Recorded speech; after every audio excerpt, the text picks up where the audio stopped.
So today I'm going to talk about Nimbora, basically how do we scale L1 DeFi trustlessly from layer 2s and so on. We call it carpooling for DeFi, but we'll get into it. So like a bit of history on my side, I kind of started as a core dev in Ethereum Foundation back in 2017, worked on Socrates, which is this toolbox for ZK snarks on Ethereum and so on, and then switched to Solidity team to help there and so on, build different stuff on that stack. Most kind of the focus was always on how do we improve user experience for the end user so they can kind of use this and so on. Then the DeFi summer started, then, like obviously we all jumped on the DeFi kind of side of things. And, we founded this company called Sharding, built a bunch of LSDs, played with stuff and so on. But kind of ZK was always this untapped territory that I wanted to tap into. And that's why, I decided to go like all in into ZK and build a company that's called like Space Shard. We are like working with Starkware a lot, we're working like with some others and so on, but the core idea is how can we leverage this L2s to actually scale Ethereum, what we were promised basically back in the day, that Ethereum will be the world computer, and how can we leverage it, and I will talk how like with Nimbora we do that. Does anybody remember sharding here? The fully sharding roadmap, 64 shards, we'll scale everything, gaming will be on one chains and others and so on. And then after that, it's like, oh no, 2020, no, Vitalik said no. Like roll-up centric roadmap. Why did we do that? Was sharding too complex? Because like recently we see a lot of stuff going on that is kind of going in the direction, okay, ZK sharding now, Are we basically just reinventing the wheel so we can maybe take VC money again? Well, I will take that as an open question. But the whole idea is with rollup, we again have sharding and the architectures that we had in the past. Here, obviously, we have like both 3-layer and 2-layer architectures. The main difference is that with 3 layers, you have like kind of roll-up layer above the Ethereum, and then you have app-specific privacy chains, gaming, and so on. With 2-layer architecture, everything kind of finalizes directly on Ethereum. So isn't this kind of the same issue, kind of what we had with kind of like Ethereum sharding and so on? So we have like a lot of sharding. Basically, both execution and state is broken into multiple shards, which is the same with rollups now. So did we do anything? Did we really move in the right direction? Because with sharding, we had much more TPS, much more execution and so on. And now with rollups, we are talking like single digit, maybe 2-digit, basically TPS. Are we getting somewhere? Well, I think we are. So we'll deep dive into that. So like, obviously, rollup centric roadmap is actually sharding again, kind of, but it's not. When we think about the market currently, still we are in optimistic phase, which means basically that optimistic rollups, even without the security that we need to scale kind of on L1 and exit and using Ethereum as a security layer, the most of the market is still there. Arbitrum, optimism, and so on. Optimism even doesn't have a fraud proofs, which is kind of insane when you think about it. Like, it's become acceptable. But why is so? Users want cheap transactions, want scalable things, want to use DeFi on these L2s because they don't have money to pay for the transaction fee.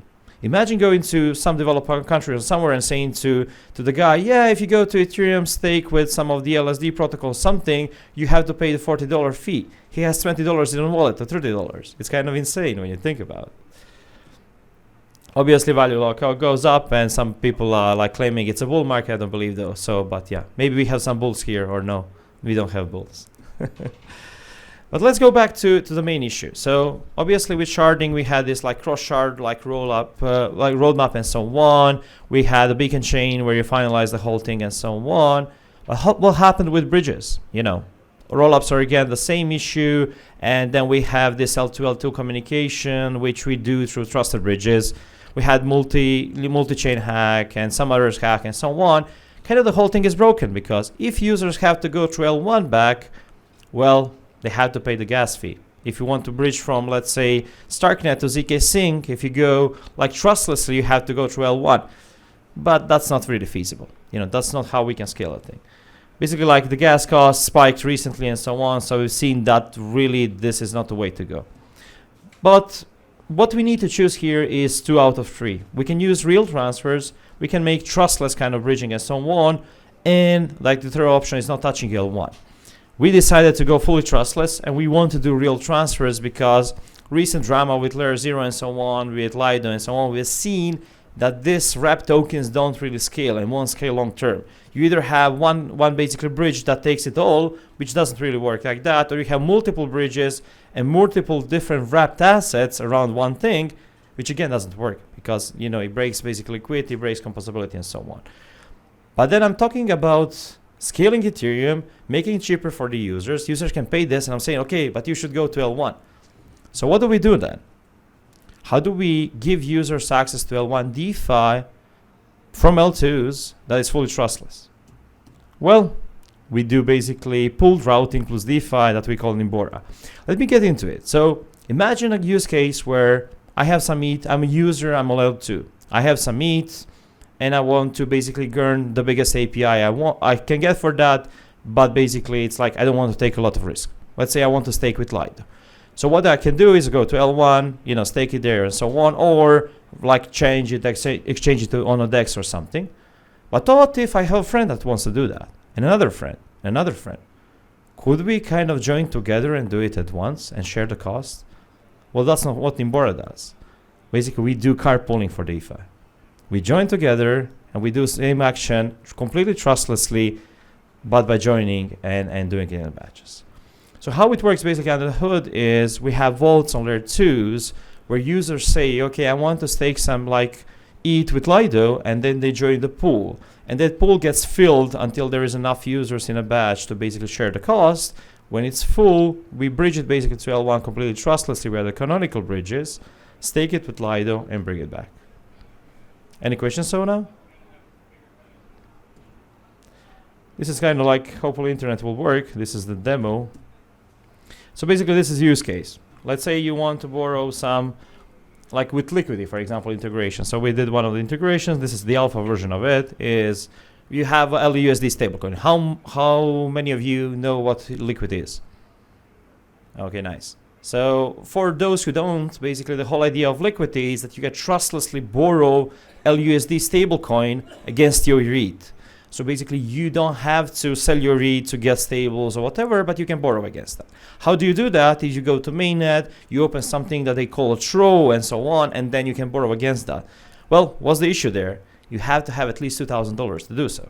And most of the people are priced out of that. A gas cost on top of that and so on. It's really like it's a huge amount of money you have to borrow some like stable coins. It's first world problem, but not really if you live somewhere else. So what we did is we opened this like communal TROs, which means basically that we pre-opened the two things. One basically has higher collateral ratio, this is less risk, and the other basically has lower collateral ratio. So you can borrow against that, but directly on L2 and at a fraction of the cost. So currently what we can see on the demo here is user chooses basically to borrow against a TRO that has, in this case, like the ETH price went up, so basically it's a bit bigger, it's 300%. So we say, okay, we want to participate in that batch. We want to borrow directly from Starknet. This is on Starknet, like LUSD for ETH. And then we say, okay, sure, sounds good. Let's do 0.05 basically. And how much we'll get? Oh, we'll get 29.389 LUSD.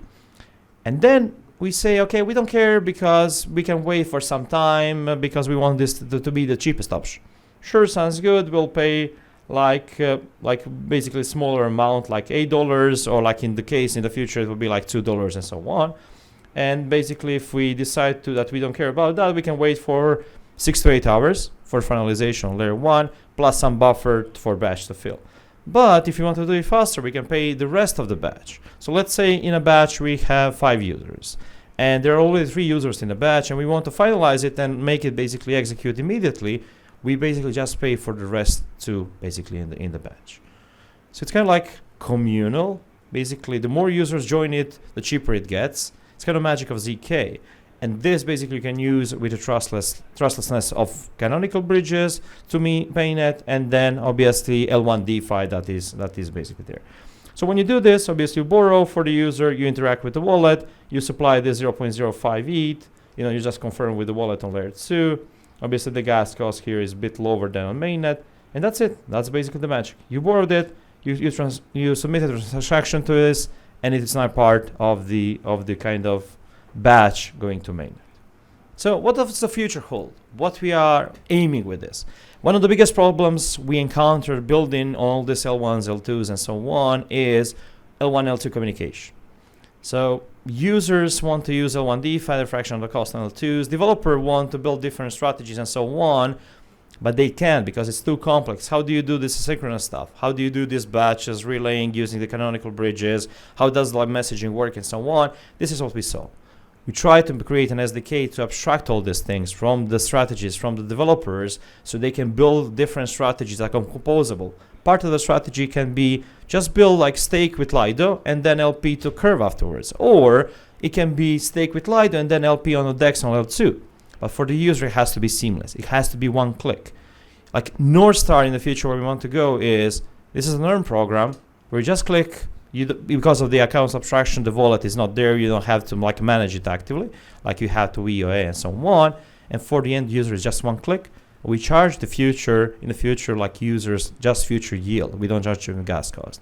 So like in this case, you would be a user in like some developing country or somewhere. You join this batch trustlessly. We pay the gas up front for you, but you decide because of this, you log the asset for some time.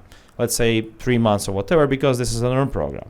And then out of the yield that's been generating on top of that asset, we charge a percentage of that and repay the gas cost. We have a linear curve. If you want to exit faster, obviously you have to pay some penalties. But if you want to keep it longer, well, it's free. And you earn money on top of it. It's kind of magic if you think about it. It's kind of Web 2 experience on the rails of Web 3 with account abstraction and completely abstract. And then opening all the new possibilities of L1, L2 strategies and so on, it's becoming unified block space. It's not one thing. It's not 2 chains or 3 chains or thousands of chains. It's basically one unified block space.